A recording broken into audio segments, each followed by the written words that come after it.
ఏ విధంగా ముందుకు తీసుకుని, ఎందుకంటే ఈరోజు ఆంటర్ప్రెన్యూర్స్ వీళ్ళు బాగుంటేనే ఎంప్లాయ్మెంట్ క్రియేట్ అవుతుంది, స్టేట్కి రెవెన్యూ వస్తుంది.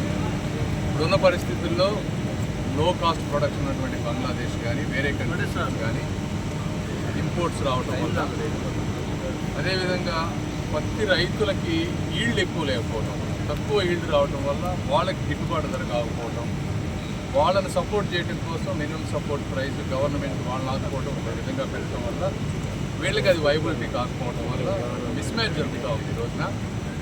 దీనికి మూల కారణాలు సీడ్స్ క్వాలిటీ పెంచి రైతులకు ఈల్డ్ పెంచితే వాళ్ళకి ఆదాయం పెరుగుతుంది, వీళ్ళకి ఇన్పుట్ కాస్ట్ తగ్గే విధంగా ప్లాన్ చేస్తే వీళ్ళు సర్వైవ్ అవుతారు.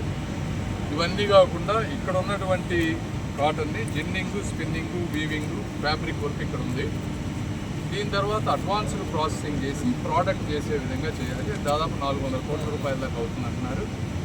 వీళ్ళు ఇక్కడ ఉన్నటువంటి వ్యాపారవేత్తలు అంత డబ్బులు పెట్టుకోలేనటువంటి పరిస్థితి. సెంట్రల్ గవర్నమెంట్ నుంచి ఏదైనా 50% అన్న సబ్సిడీ వస్తే వాళ్ళు పెట్టుకుంటే ఎండ్ టు ఎండ్ సొల్యూషన్ వస్తుంది, ఎంటైర్ ఇండస్ట్రీ బాగుపడుతుంది అనేది వాళ్ళ ఇది.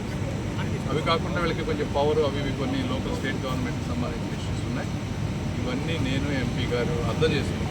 ఇప్పుడు వీళ్ళ ప్రాబ్లమ్స్ ఏంటనేది 100% అవుతుందని నేను చెప్పను, కానీ ఇద్దరం అయితే వెళ్ళి టెక్స్టైల్ మినిస్ట్రీ గారు కూర్చొని వర్క్ చేసి సాధ్యమైనంత వరకు ఏదో విధంగా కొంతన్నా వాళ్ళకి మేలు జరిగే విధంగా చేయడానికి ప్రయత్నిస్తాను.